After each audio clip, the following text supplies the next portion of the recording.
یاد ماضی میں تو عمران خان صاحب شیخ صاحب کے بارے میں دعا بھی کرتے تھے کہ مجھے اس طرح کا کامیاب سیاستدان نہ بنائے خدا. یہ اب شیخ صاحب کی ascendancy to the interior I think چوکیدار کی حیثیت شاید ایک وقت پہ انہوں نے دی تھی، لیکن وزیر داخلہ جو ہے وہ ویسے ہماری حفاظت کے لیے ہی ہوتا ہے، تو شاید کہیں نہ کہیں جو ہے یہاں جی شاید ان کا مطلب یہی تھا.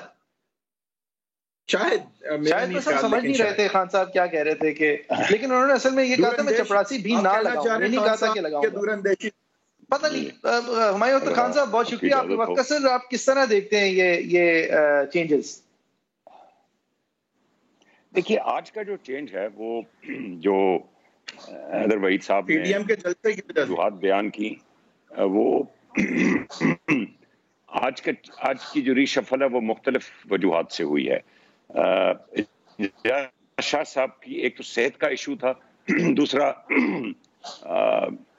ان کے 2 بھائی وفات پا گئے تھے ریسنٹلی، اور ان کا خیال تھا کہ وہ وقت نہیں دے سکیں گے توجہ اس وزارت میں جو کہ جی میں گزارش کروں آبویسلی جو ہوم منسٹری ہے وہ بہت زیادہ وقت اس میں درکار ہوتا ہے، اس لیے ان کو ری شفل کیا گیا ہے. شیخ رشید صاحب کا کافی عرصے سے خواہش تھی انٹیریئر میں آنے کی، سو میں نہیں سمجھتا کہ یہ جو ری شفل ہے یہ پرفارمنس ریلیٹڈ ہے.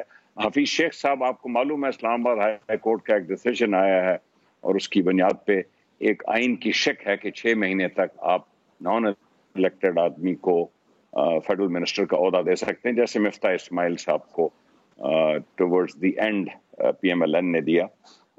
تو میں نہیں اس کو اس سے زیادہ میں اس پہ ریڈ نہیں کروں گا. آئی تھنک ہم ضرور سے زیادہ we are reading into it کہ اس کی کیا وجوہات تھیں.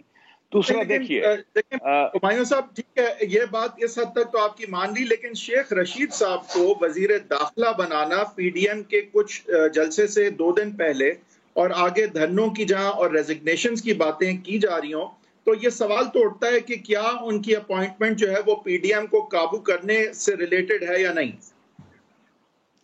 دیکھیے لا اینڈ آرڈر جو ہے اٹس پیورلی اینڈ ٹوٹلی اس وقت پروونشل سبجیکٹ ہے. جو لاہور کا جلسہ ہے اس میں ٹوٹل وہ پنجاب حکومت کے ہاتھ میں ہوگا. وفاقی فیڈرل انٹیریئر منسٹری کا اس میں مشورہ تو ہو سکتا ہے لیکن ایگزیکٹو پاور بالکل بھی نہیں ہے. میں گزارش کرنے لگا تھا کہ یہ جو ماضی کے ایک دوسرے کے خلاف چیزیں کہی جاتی ہیں، میں سمجھتا ہوں کہ آپ ذرا دیکھ لیں نواز شریف کی بے نظیر بھٹو صاحبہ کے خلاف، بے نظیر بھٹو کے نواز شریف کے خلاف، شہباز شریف کی زرداری صاحب کے خلاف، زرداری صاحب کے ان کے خلاف، یہ چیزیں ماضی میں کہی جاتی ہیں اور پھر سیاست میں جوڑ توڑ ہوتا ہے، الائنسز بنتے ہیں. بالکل آپ بالکل بجا فرما رہے ہیں. ان سے بہت زیادہ باتیں بھی ہوئی ہیں ہمایوں صاحب، لیکن تبدیلی کے علم بردار تھے نا خان صاحب. اس پرانی سیاست سے ہی تو تبدیلی لا لیتے، ان پرانی باتوں سے، کہ وہ اس طرح کی باتیں نہیں کریں گے، جو کہیں گے اس پہ قائم رہیں گے. ہاں دیکھیے کوئی اگر مجھے ابھی تک یاد ہے کہ جب کوئی لیڈر پہلی دفعہ اقتدار میں آتا ہے تو اس کو آپ کو موقع دینا چاہیے کہ وہ آن دا جاب اس کو کچھ تجربہ حاصل ہو. آپ نے دیکھا کہ کے پی کے میں جو پچھلے 2013 سے 18 تک پی ٹی آئی رہی، وہ ایک زیادہ بڑی میجورٹی سے واپس آئی، اور میں پورا امید ہوں اور مجھے پورا یقین ہے کہ بالکل اسی طریقے سے وفاقی حکومت میں جو ہمیں انتہائی چیلنجنگ حالات ملے 2018 میں، اور اس کے بعد کرونا کا وبا جو پھیلی، اور ہم اب اس سے کامیابی سے نکل رہے ہیں، اور آگے جو ہمارے پاس 2.5-3 سال ہیں، اس میں ہماری کارکردگی ایسی ہوگی کہ عوام ایک بار پھر ہمیں بھرپور انداز سے ری الیکٹ کرے گی. رائٹ. لیکن سر یہ جو تبدیلیاں ہیں ان کو آپ میرٹ بیس یا نان میرٹ بیس نہیں دیکھتے؟ اعجاز شاہ صاحب کی ذاتی وجوہات پر مبنی ان کا ٹرانسفر کیونکہ ضروری تھا اور لہٰذا ان کی جگہ کسی کو آنا ضروری تھا اور اس کی جگہ کسی اور کو پھر لگنا ضروری تھا، تو وہ ڈومینو افیکٹ میں آپ بتا رہے ہیں کہ ایسا ہوا ہے. اور فائنانس منسٹر کو آخرکار جو در حقیقت فائنانس منسٹری کا کام کر رہے تھے ان کو وہ عہدہ سونپ اس لیے دیا گیا اس لیے کہ ایک مشروط اجازت ہمارے آئین کے اندر بائی وے آف امیشن ہے کہ ایک ان الیکٹڈ ممبر بھی ٹیمپریرلی منسٹر بن سکتا ہے. لیکن سر اسی ججمنٹ کے اندر اور اس کے علاوہ جو قاضی فائز عیسی صاحب کے حوالے سے S A P M Shahzad Akbar صاحب کے حوالے سے اے سی یو کے حوالے سے جو ججمنٹ آئی ہے اس کے اندر یہ بات عیاں کر دی گئی ہے کہ اسپرٹ جو ہے یہ ان الیکٹڈ لوگوں کی ایڈوائزری اور ان الیکٹڈ لوگوں کی کام کرنے اور کرتا دھرتا رہنے کا وہ نہیں ہے ہمارے آئین کا. ہمارے آئین کا اسپرٹ یہ ہے کہ the representatives of the people run the government for them. لہٰذا یہ ضرور ایک لوپ ہول پہلے آپ ضرور صحیح فرما رہے ہیں مفتا صاحب کے لیے استعمال ہوا, لیکن جو ایز اے ہول قانون ہے وہ تو اس کے شاید اتنی مکمل اسپیس نہیں بناتا. جی دیکھیے میر صاحب, آپ بالکل بجا فرما رہے ہیں. جو mother of parliamentary form of democracy برطانیہ ہے, اس میں پارٹیز عرصہ دراز سے بیٹھی ہوتی ہیں اور وہ پولیٹیکو ٹیکنوکریٹس کو گروم کرتے ہیں, ان کو سیف سیٹس کے ذریعے لاتے ہیں, پھر شیڈو کیبنٹس بنتی ہیں اور ایک تجربہ دے کے امپورٹنٹ وزراء کو پوزیشنز دی جاتی ہیں.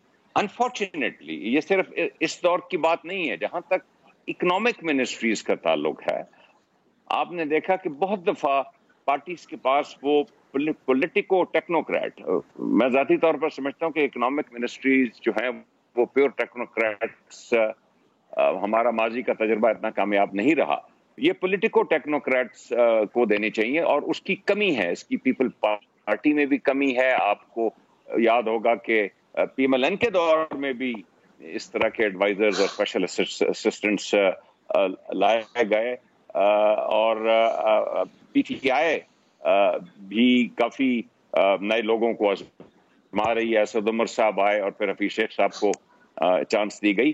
میں اس بات پہ متفق ہوں آپ سے کہ جہاں تک اکنامک منسٹریز کا تعلق ہے, نہ صرف پی ٹی آئی بلکہ باقی ساری بڑی پارٹیز میں بھی ایک فقدان ہے, اور ہمیں کوشش کرنی چاہیے کہ ہم ایسا ٹیلنٹ سامنے لائیں, اس کو گروم کریں. اور صحیح ہے سر, میرے خیال سے حفیظ شیخ صاحب کے اوپر آپ فرما رہے ہیں کہ یہ کنسسٹنٹ ایک پریکٹس رہی ہے, لیکن ذرا آپ انٹیریئر کے بارے میں بتا دیں گے کہ شیخ صاحب best man for the job ہیں. شیخ صاحب آئی بی چیف رہے ہیں, شیخ صاحب آئی جی پنجاب رہے ہیں.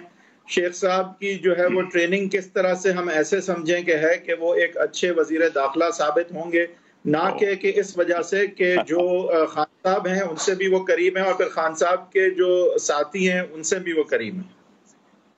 میں سمجھتا ہوں اس وقت قریب آدمی کی ضرورت ہے. اکنامک منسٹری اس میں میں پولیٹیکو ٹیکنوکریٹس سمجھتا ہوں کہ لانے چاہیے. یہ منسٹری آف انٹیریئر جو ہے, آپ خود فرما رہے ہیں کہ الیکٹڈ لوگ اس میں لانے چاہیے, جو عوام سے الیکٹ ہو کے آئے ہوئے ہوں. اور جی بالکل سر, بالکل ٹھیک ہے, میں کروں نا, ضروری نہیں کہ اس میں کوئی ریٹائرڈ آئی جی آپ لا کے بٹھائیں.